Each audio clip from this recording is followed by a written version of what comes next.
Bonjour et bienvenue dans Aux Avant-Postes, l'émission qui cherche un sens au chaos du monde. L'Afrique roule sur l'or mais n'en profite pas. Chaque année, les petits artisans extraient entre 321 et 474 tonnes d'or, soit en valeur entre 24 et 35 milliards de dollars qui ne sont pas déclarés et qui quittent le continent. Ces chiffres datent de 2024 et sont issus du rapport de l'ONG Swissed. Le monde a soif d'or depuis 2008, date des premières crises financières et géopolitiques. Les banques centrales, d'ailleurs, en raffolent. Pour en comprendre ce phénomène, je reçois l'économiste chercheuse enseignante Dalia Mansour à l'IESEG School of Management et Yvan Schulz de l'ONG Swissed. Bonjour à tous les deux.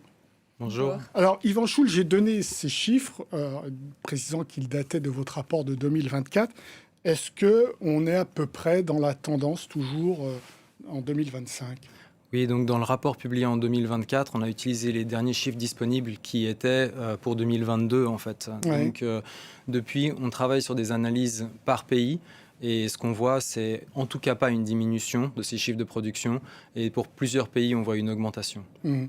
Alors, il faudrait peut-être que vous nous expliquiez la différence entre cet or que j'appelle artisanal, je ne sais pas si c'est le terme que vous utilisez, et l'autre or industriel qui est peut-être plus ciblé, plus tracé, non ? Tout à fait. Donc, traditionnellement, on distingue deux types d'extraction. L'extraction industrielle ou à large échelle, à grande échelle, et l'extraction artisanale ou à petite échelle. En fait, il y a tout un spectrum, si vous voulez, de types d'acteurs, de méthodes, etc. Mais traditionnellement, on distingue ces deux catégories. Et dans notre rapport, on s'était concentré sur cette extraction artisanale et à petite échelle, pour la bonne et simple raison qu'on voulait montrer en fait quel était le manque à gagner des États africains. Et on avait réussi à démontrer qu'en 2022, 435 tonnes d'or avaient quitté le continent africain sans être déclarées à l'exportation. Il s'agit donc de contrebande. Et cet or avait été principalement importé aux Émirats arabes unis. Alors, ça part aux Émirats arabes unis. Ils en font quoi là-bas ? Alors cet or est fondu, raffiné, puis renvoyé, puisque les Émirats arabes unis ont un marché interne qui est relativement petit, mais par contre, ils fournissent énormément d'autres pays. Les grands pays consommateurs de l'or, c'est la Chine et l'Inde.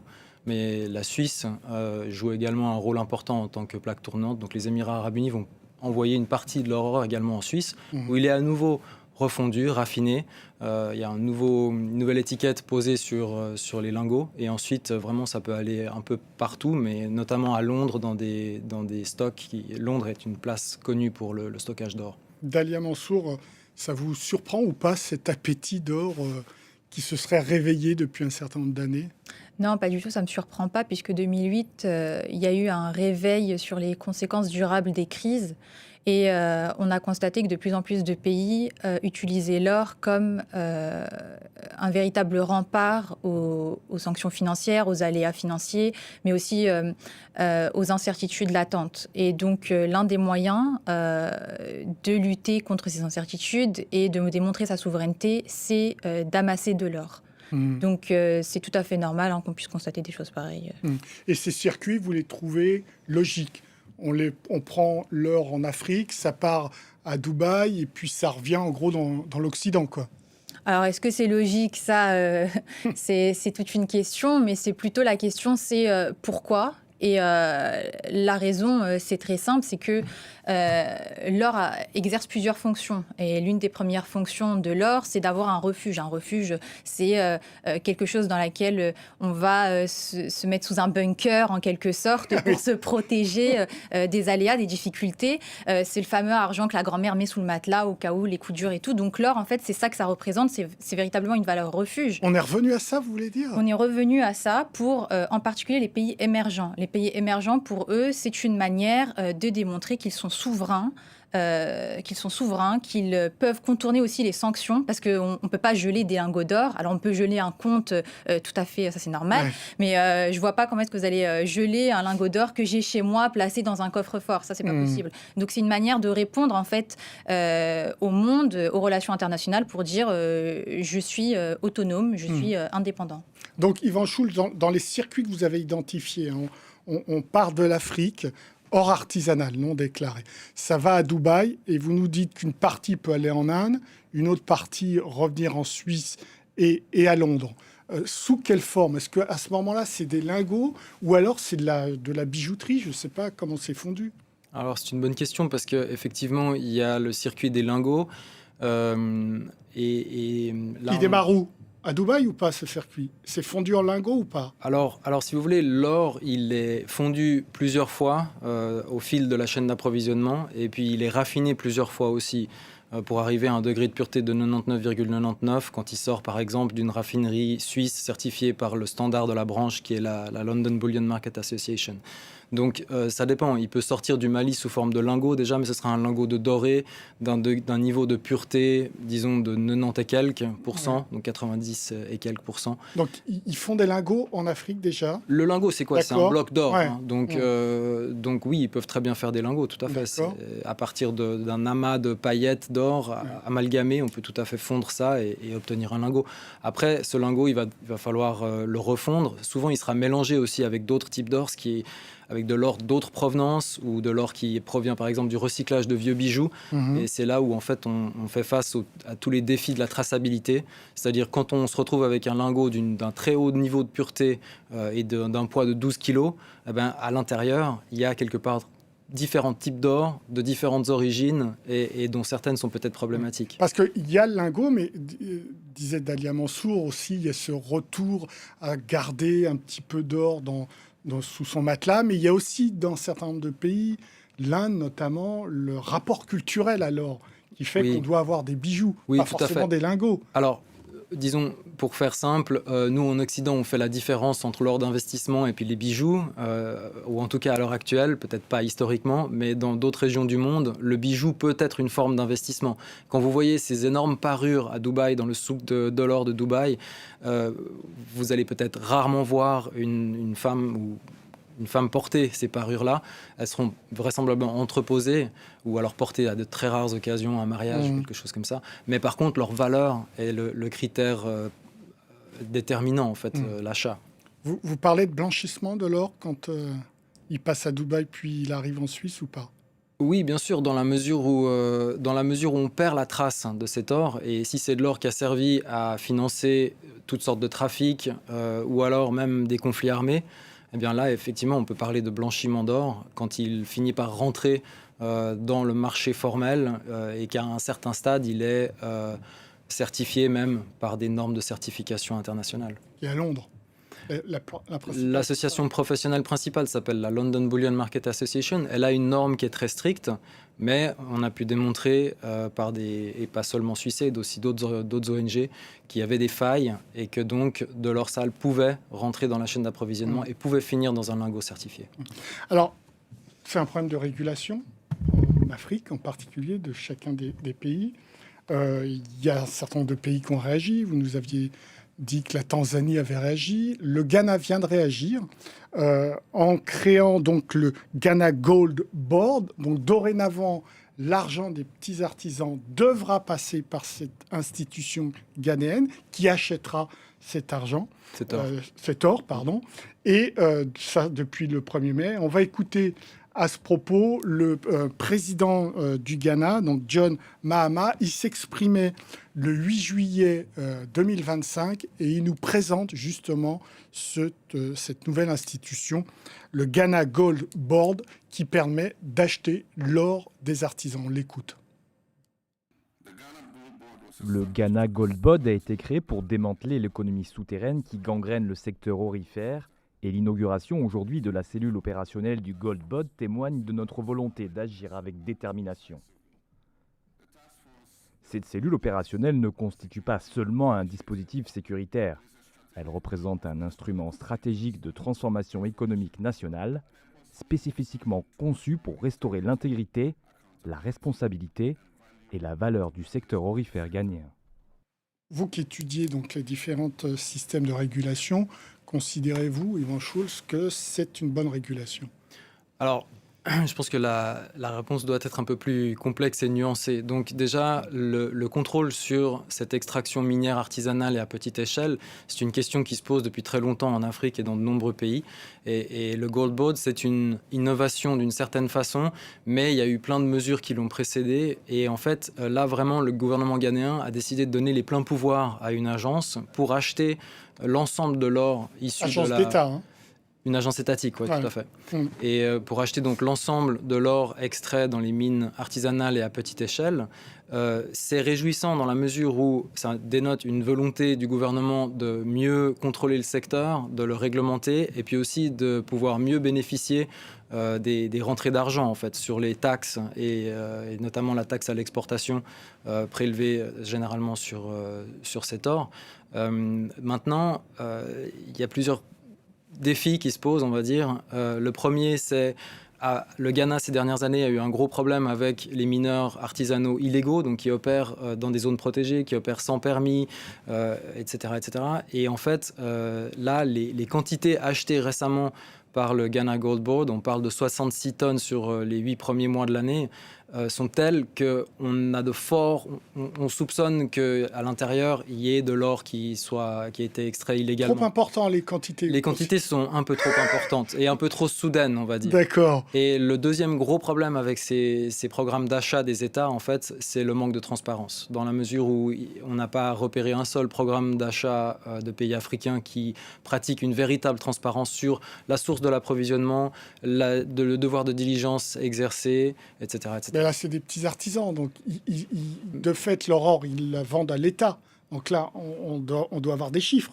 Alors, il devrait y avoir une traçabilité, il devrait y avoir des contrôles au niveau des bureaux d'achat, mais nous, en tant que chercheurs sur ces questions-là, on n'arrive pas à obtenir ces données. Elles sont en tout cas pas rendues publiques et elles sont même gardées assez secrètes. Dalia Mansour, c'est un système qui est bien régulé ou pas au niveau mondial? Non, non, pas du tout. C'est pas Ah bon? C'est pas comme le pétrole où, par exemple, on a des organisations multinationales, enfin multipolaires, donc qui vont exercer une certaine régulation, une façon de fonctionner, etc. Pour l'or, ça reste quand même un circuit assez opaque, même sur les déclarations. Pour vous donner une anecdote, en 2015, après 6 ans de silence, la Chine a déclaré avoir accumulé plus de 600 tonnes d'or. Et pendant 6 ans, elle avait rien dit. Donc c'est vraiment un truc qui n'est pas déclaré, Et nous, on ne pouvait pas le savoir. Non, on ne peut pas le savoir. D'ailleurs, les données sur l'or, généralement, ce sont des estimations, en fait, même en termes de réserves. Alors, on va avoir les réserves de banque centrale qui sont assez transparentes, mais globalement, les données sur l'or sont des estimations. En fait, on n'a pas un chiffre très précis. C'est pas comme, par exemple, je ne sais pas, vous avez dans votre bilan certaines à l'actif, Gétan, etc. Non, non, pas du tout. L'or, c'est quelque chose d'assez opaque, même en économie. Donc, les grands acheteurs d'or, ils n'ont pas de marché transparent où on sait qu'ils achètent de l'or comme la Chine. Non, pas du tout. On ne peut pas savoir à l'avance qu'ils achètent. Et le marché n'a pas besoin d'une régulation? Il ne demande pas de régulation là-dessus? Alors là, c'est toute la question. Il faudrait plutôt se renseigner auprès des régulateurs, mais toute la question, c'est est-ce qu'on régule ou pas? Et puis de toute façon, il y a aussi ce que j'avais vu dans votre rapport. La question de la régulation, ça passe aussi par parfois des taxes. Et en fait, plus vous régulez et plus ça échappe en fait au système. Donc c'est plus D'accord. difficile. Donc il y a tout un système autour qui est un peu difficile pour l'instant. Ouais. Les taxes, donc là, dans le cas du Ghana, ils les récupèrent là. Alors là, en l'occurrence, ils ont supprimé la taxe à l'exportation, par exemple. D'accord. Pour s'assurer justement d'obtenir tout l'or, en fait, d'arriver à avoir accès à tout cet or-là. D'accord. Mais ça, c'est des choses qui bougent très rapidement, en tout cas dans le contexte africain. Les pays augmentent, réduisent la taxe, peuvent l'abandonner pendant une certaine période. C'est un gros problème parce que c'est le moteur principal de la contrebande à l'échelle régionale. Mais j'aimerais juste revenir sur ce qu'on vient de dire avant. En tout cas, en ce qui concerne l'extraction et le raffinage, on dispose de chiffres assez précis pour toute la partie mine industrielle à grande échelle et toute la partie des raffineries certifiées, puisque les associations professionnelles qui représentent ces branches-là publie ces chiffres, le font de manière assez transparente. Mais après, on a toute la partie de la mine, la petite mine, et tout le commerce, le petit commerce avec de nombreux intermédiaires. Et ça reste très, très opaque. Alors donc, un marché qui n'est pas tellement régulé. Pour autant, je le disais, le monde a soif d'or. On va écouter le dirigeant de Rosneft, qui est une mastodonte du pétrole russe. Et il nous dit très clairement que, enfin, il le souhaite, que l'or remplace un certain nombre de monnaies. Il était intervenant en 2024 à une conférence aux Émirats arabes unis. On l'écoute, Igor Sechin. L'or, utilisé par l'homme pour ses transactions financières pendant des millénaires, deviendra le concurrent principal du dollar. Voilà, donc l'or, c'est de plus en plus important. Yvan Schultz, est-ce que ça veut dire que l'Afrique va devenir, elle aussi, un objet de convoitise à cause de son sous-sol ? Alors ça, je crois qu'elle l'est déjà depuis longtemps et pas seulement en lien avec l'or. Ouais. Mais voilà, ça ajoute une dimension à ce phénomène qu'on connaît bien en fait. Et nous, on a l'impression de voir clairement ce qu'on appelle la malédiction des ressources, c'est-à-dire que les pays qui sont extrêmement riches en ressources minérales ont beaucoup de peine à avoir une autonomie, à prendre des décisions par eux-mêmes et de manière souveraine, puisqu'il y a tellement d'autres intérêts et d'intérêts de grands groupes, notamment miniers, qui sont extrêmement puissants. Oui, mais c'est leur intérêt de réguler un marché, puisqu'ils vont récupérer des taxes pour la récupération, la production, peut-être pas pour l'export, mais c'est tout leur intérêt. Voilà, donc c'est pour ça qu'il y a de nombreux gouvernements africains qui tentent maintenant de formaliser le secteur de la mine, de la petite mine et de la mine artisanale, afin d'avoir un meilleur contrôle, afin de pouvoir en tirer des revenus, afin aussi de pouvoir encadrer ce phénomène, parce qu'autrement il peut avoir lieu de manière un peu sauvage, en tout cas dans de nombreuses régions, et avoir un impact sur le terrain qui est assez important. J'aimerais là qu'on regarde le top 6 des principaux pays qui possèdent donc le stock d'or. On va voir un petit peu sur ce tableau. Bon, c'est plutôt les États-Unis, l'Allemagne, l'Italie, la France, la Russie et la Chine. Ce schéma vous étonne, Dalia ou Mansour, ou c'est des classiques ? Non, pas du tout, c'est assez classique. Ouais. On a les États-Unis qui sont l'ex-garant de l'étalon or, donc c'est normal qu'ils aient autant d'or dans leurs réserves. Il faut savoir que c'est plus de 70% en fait de leurs réserves pour les États-Unis. Et puis juste pour qu'on mette un peu de nuance dans tout ça, c'est vrai que la Chine a tendance à accumuler de plus en plus d'or, pareil pour la Russie. Mais si on le remet en perspective, c'est que 7% de son bilan en réalité. Donc le rapport en réalité est pas... Enfin, l'accumulation est spectaculaire, mais la proportion, ouais, elle est quand même assez maîtrisée. C'est simplement un signal, c'est un véritable signal sur la scène internationale d'autonomie stratégique. L'autonomie stratégique, c'est quoi ? C'est dire, j'ai une stratégie, ma stratégie, c'est de plus être dépendant autant du dollar, parce que ça fait peur, parce que c'est de l'incertitude, parce qu'on se dit peut-être qu'il y aura des sanctions. Et donc, un moyen de contourner ces sanctions et de continuer mon commerce, c'est aussi d'avoir de l'or. Mais c'est 7%. Ouais. Et alors, on vous a dit Chine, Russie. Oui. Et derrière, on voit aussi, par exemple, un pays comme la Turquie. Oui. Bon, on comprend que la Russie qui a quelques soucis en ce moment au niveau international, mais la Turquie, quel est son intérêt d'accumuler de l'or ? C'est un peu comme la majorité des pays, quand on cumule de l'or, c'est toujours d'avoir la fonction refuge que j'ai expliqué tout à l'heure, c'est d'avoir le signal diplomatique. Diplomatique. Oui, bien sûr, c'est un signal diplomatique, c'est de dire je suis autonome. Le signal, en fait, le message qu'on veut envoyer, c'est je suis autonome, ou je veux être autonome, ou je vais être autonome selon la position économique dans laquelle on est. Donc, c'est le message qui est derrière, c'est ça, majoritairement. Est-ce qu'on peut dire, Dalia Mansour, et après je vais vous donner la parole, Yvan Schultz, que l'idée, c'est aussi d'accumuler en se disant que si tout s'écroule, crise financière 2008, j'ai une garantie. Oui, bien sûr, c'est une garantie. C'est une garantie. L'or, c'est une garantie. C'est un diversificateur. C'est ce qu'on appelle le dernier rempart. Voilà. Donc, bien entendu, c'est une garantie. On le voit. Donc, c'est un indice de la peur sur l'avenir. Non, c'est pas un indice de la peur. C'est plutôt un indice du ressenti des contextes économiques et financiers, et du contexte géopolitique. C'est de dire là tout de suite, et puis on est dans un contexte où les incertitudes n'ont jamais été aussi élevées, donc on s'en prémunit comme on peut. Yvan Schultz, une dernière intervention. Oui, j'avais une question pour Dalia, parce qu'avec les prix de l'or qu'on voit actuellement, je veux dire, on est passé de $2 000 début 2024 à plus de $4 000 récemment pour une once d'or. Est-ce qu'on ne rentre pas dans un domaine où maintenant on pourrait presque affirmer que l'or sert à la spéculation ? Non, Non. on ne peut pas arriver jusqu'à la spéculation. En réalité, l'or ici va plutôt être le résultat d'une offre et d'une demande voilà, dans un contexte incertain. Merci à tous les deux. C'est l'heure de notre rubrique Dans le radar. Un ouvrage, une étude, une enquête qui nous a interpellés cette semaine. Aujourd'hui, un livre, celui de Karine Berger, publié chez Odile Jacob, intitulé « Quand la France se détourne de la science ». Bonjour Karine Berger, vous êtes présidente du conseil d'administration de l'Institut Henri Poincaré, un centre de recherche international en mathématiques et physique théorique. Alors, ce qui vous inquiète, c'est que la France se détourne de la science, mais ce que vous nous dites dans ce livre, c'est que ça vient des États-Unis, et entre autres, celui qui incarne vraiment, je ne vais pas dire cette haine de la science, mais cette méfiance vis-à-vis de la science, c'est Robert Kennedy Jr., le ministre de la Santé de Donald Trump. Pourquoi ? Parce que le pouvoir qui a été pris aux États-Unis par l'administration Trump s'est construit sur un discours anti-science.